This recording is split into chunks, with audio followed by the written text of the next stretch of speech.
Kanunay nga naguwat ang Dios kanato with open arms, andam ug nagpanikad nga mo welcome kanato dito sa talad kananan, dito sa bangkete sa langit.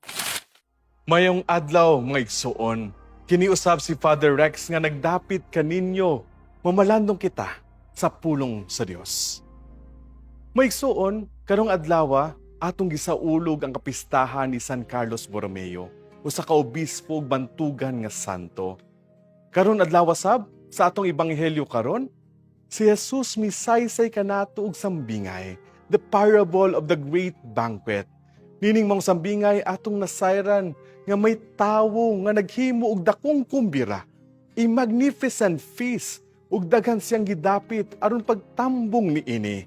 Apan walay bisan usa sa mga dinapit nga misanong sa maong imbitasyon. They all make excuses.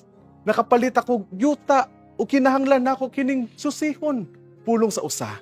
Nakapalit ako 5 kaparisan nga baka ug paingon ako didto aron sulayan sila pulong sa laing dinapit.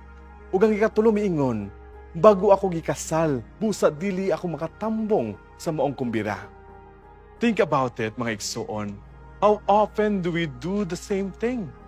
Gidapit kita sa Ginoo to something wonderful, something life-changing. Apan natuwa lang gipasagdan ang atong kabalaka ug ang mga distractions nga makapababag kanato sa pagsanong sa mong imbitasyon. Busy kayo ta sa pagkabot ug pagkuha sa mga kalibutanong butanga para kanato nga importante no o kinahanglan gayud nato. A bigger house, nindot nga trabaho ug uban pa. Ug tungod niini, we miss out on the truly important thing, ato ang espirituhanong kinabuhi. Apan mga igsuon, ang tawo nga nagbuhat og kumbira sa atong ebanghelyo, wala miundang. He does not give up. Naningkamot siya. He is determined nga makatambong ang tanan sa mong kumbira. Gipadala niya ang iyang mga sulugoon dito sa kadalanan aron sa pagdapit sa mga kabus. The poor, crippled, the blind, and the lame. He opens his table alang kanila nga kanunay, nga kikailamtan na o gipasagdan. Maigsuon, atong hinumduman, diya sa bangkete sa langit, atong makaplagan ang tinuuray nga gugma o kapasayloan.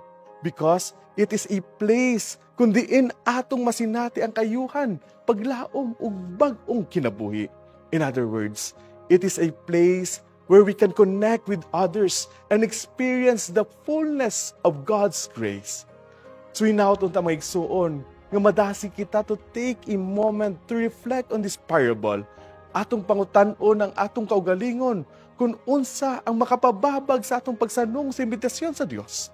What are the excuses we are making? Kay pinagi niini, atong maablihan ng tagsa-tagsa tang kasing-kasing alang sa gugma sa Dios.